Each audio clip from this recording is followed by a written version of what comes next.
The sun hung high in the sky, beating down on the empty road. Heat waves danced across the pavement. It was the kind of summer day that made the air feel thick, like it could melt the soles of your shoes. Monica wiped her forehead with the back of her hand, trying not to let the sweat ruin her neatly pressed blouse.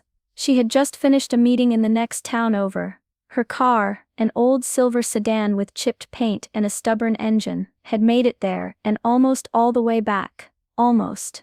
The sputtering sound started right after she passed the faded "Welcome to Pine Ridge" sign. Then came a loud cough from under the hood, and silence. The engine died right in the middle of the road's shoulder. Monica twisted the key again. Nothing, just a click. She tried once more, pressing her foot gently on the gas. Still nothing. "Come on, not now," she whispered, gripping the wheel tight. She popped the hood, and stepped out. The hot air slapped her in the face. The smell of something burnt hung in the air. She didn't really know much about cars, but she checked the usual things. Oil cap, wires. Nothing seemed to be hanging loose, but what did she know? It could be anything. She pulled her phone from her purse and tried calling for help. The screen read, "No service." Her chest tightened a little. She looked around. Trees lined both sides of the road. No houses, no people, just the sound of bugs buzzing and birds calling out somewhere in the distance. Monica stood by her car, one hand shielding her eyes from the sun. She waited, hoping a kind stranger would stop. Maybe someone who knew cars, maybe someone who wouldn't judge her by the way she looked, standing alone with a broken-down vehicle in the middle of nowhere. But the road stayed quiet, and the heat kept rising. She took a deep breath and told herself, "Stay calm, help will come." Even if she wasn't so sure, minutes passed. Then more. The quiet road stretched on, empty and still, like time had slowed just for Monica. Her blouse clung to her back. The sun baked the top of her car, turning it into an oven. She leaned against the door, watching the road, her eyes squinting toward the curve in the distance. A car finally approached. Her heart lifted. She stepped forward and waved with one hand, trying to look calm and friendly. The car, a white SUV, slowed down just a little as it neared her. Monica could see a woman in the driver's seat, blonde hair, sunglasses. The woman looked right at her. Then the SUV sped up again. Monica's arm dropped. The dust from the tires kicked up behind the car, swirling in the hot air. She coughed and stepped back, brushing grit from her face. A second car passed not long after. This one didn't even slow down. She glanced at her phone again. Still no service. The quiet started to feel louder. Each sound, the chirp of a bird, the rustle of leaves, felt sharp in her ears. Her fingers tapped nervously on the side of her car. She wasn't afraid of being alone. Not really. Monica had grown up strong, raised by a mother who taught her how to handle things. But standing here in the middle of nowhere, while people drove by without helping, it made her feel something else.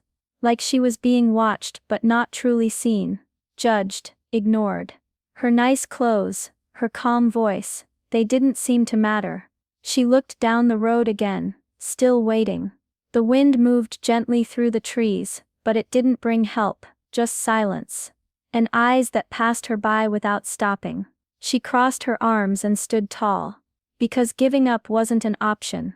The low hum of an engine broke the silence again. This time it wasn't a regular car, it was a police cruiser. Monica stood up straighter, brushing the dust from her skirt. The black and white vehicle pulled up slowly behind her broken-down car, red and blue lights flashing even though there was no emergency. Two white officers stepped out. One was tall with a buzz cut, sunglasses covering his eyes. The other was shorter, stockier, with a bored look on his face. Monica gave a small wave, forcing a polite smile. "Everything okay here, ma'am?" the taller one asked, but there wasn't kindness in his voice. It sounded more like a challenge than a question. "My car broke down," Monica said calmly. "It just stopped running a few minutes ago." The shorter officer chuckled. "Of course it did." The two men exchanged a quick look, then grinned like they were sharing a private joke.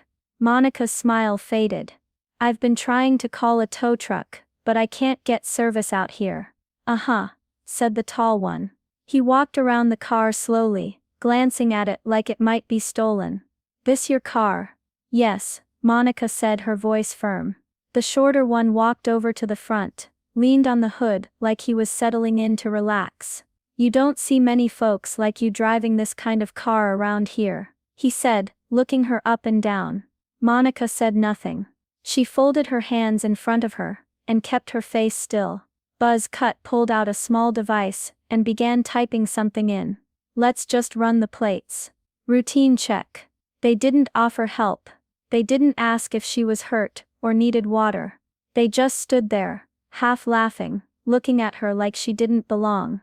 Monica kept her back straight. Her hands didn't shake, though she felt the tightness in her chest growing. She had faced worse. But that didn't make this moment any less painful. This wasn't help. This was something else entirely. She stared at the trees, and waited, for what she wasn't sure anymore. The shorter officer stayed leaning on the hood, arms crossed, chewing gum like he had all the time in the world. The other one kept looking at the screen in his hand, reading whatever came up after running her plates. So, the short one said, where you headed all dressed up like that? Monica glanced at her blouse, and black slacks. Neat, clean, professional. She had worn this outfit to a morning meeting, one that had gone well. She remembered feeling proud, walking out of that building. Now, she just felt small under their stares. I had a meeting out of town. I was driving back home, she said evenly. Buzz Cut looked up from the screen. What kind of meeting? Monica paused, then said, work-related. The officers exchanged another glance. You some kind of lawyer or something? The short one asked, his tone halfway between a joke and suspicion. Monica didn't answer right away. She kept her voice calm. Just trying to get home. You live around here? Buzz Cut asked, raising an eyebrow. Yes, Monica replied. About 20 minutes south of here. You don't look like someone from around here, the shorter one muttered. Monica's jaw tightened, but she stayed silent. Buzz Cut walked back toward her, holding her license now. This license is real, he asked, with a smirk, flipping it between his fingers. Yes, she said firmly.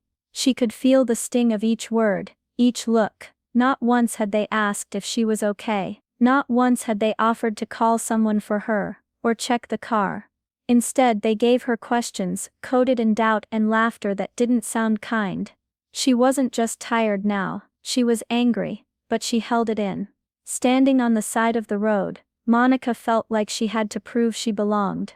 Like her broken car, gave them permission to look down on her. And still, she waited. Because she knew who she was, even if they didn't. Buzz Cut stepped back toward the cruiser, still holding Monica's license.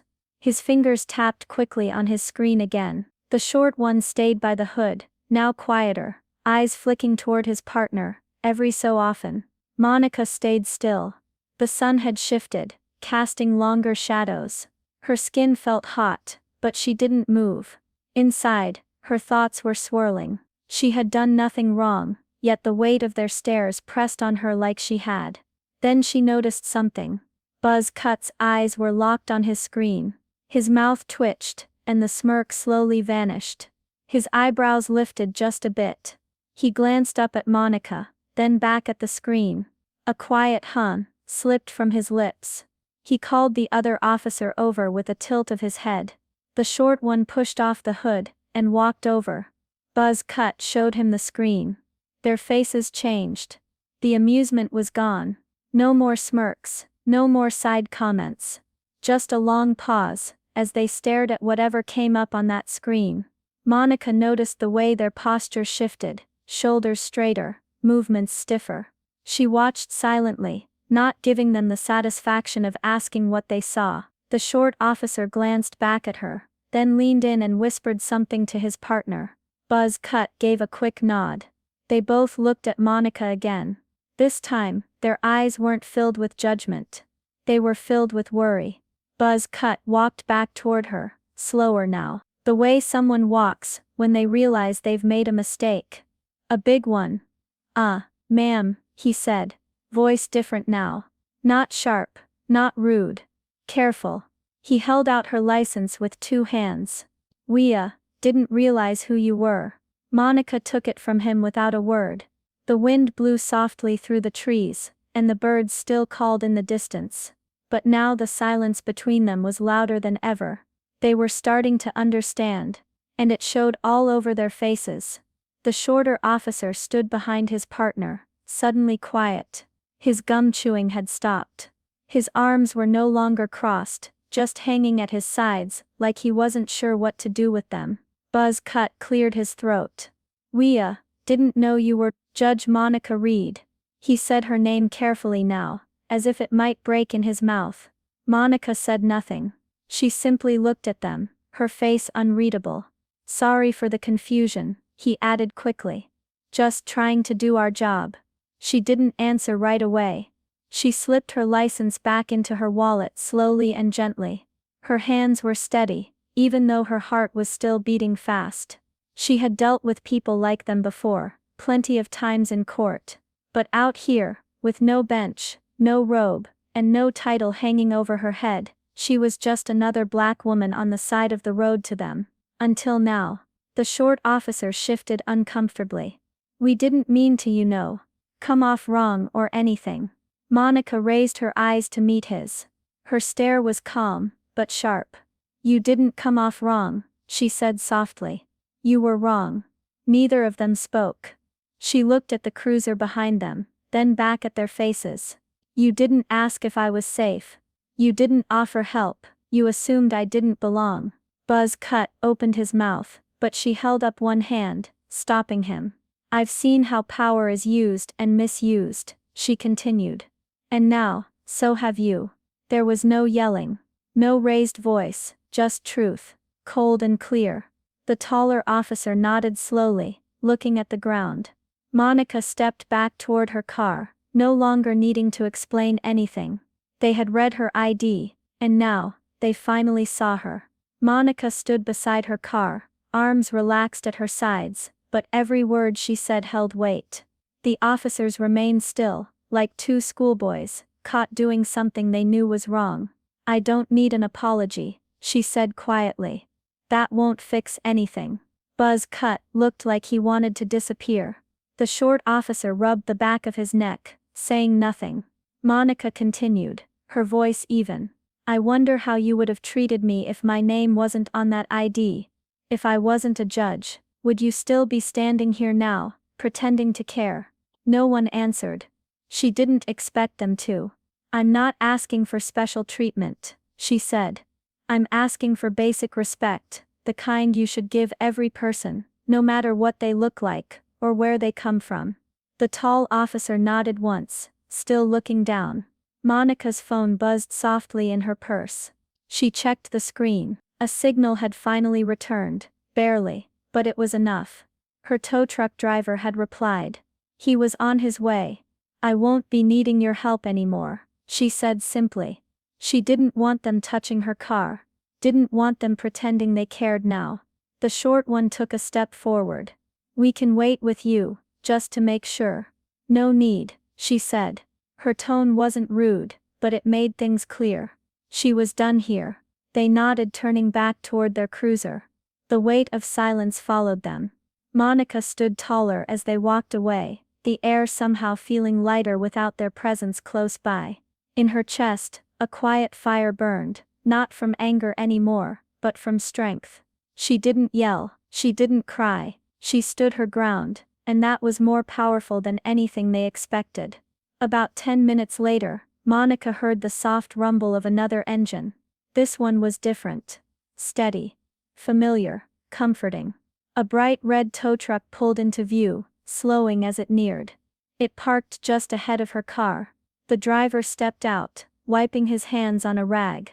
He was a tall black man in his 50s, wearing a navy shirt with Lewis Towing stitched above the pocket.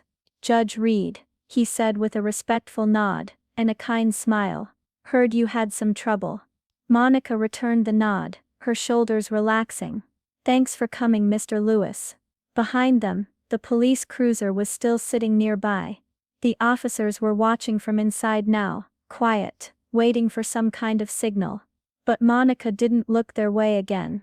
Mr. Lewis glanced toward the cruiser, then back at her. He didn't say anything, but the look in his eyes said everything. I see what happened. And I see you. He moved quickly, attaching cables to her car, and getting everything in place. He worked with care, like someone who'd been doing this for years.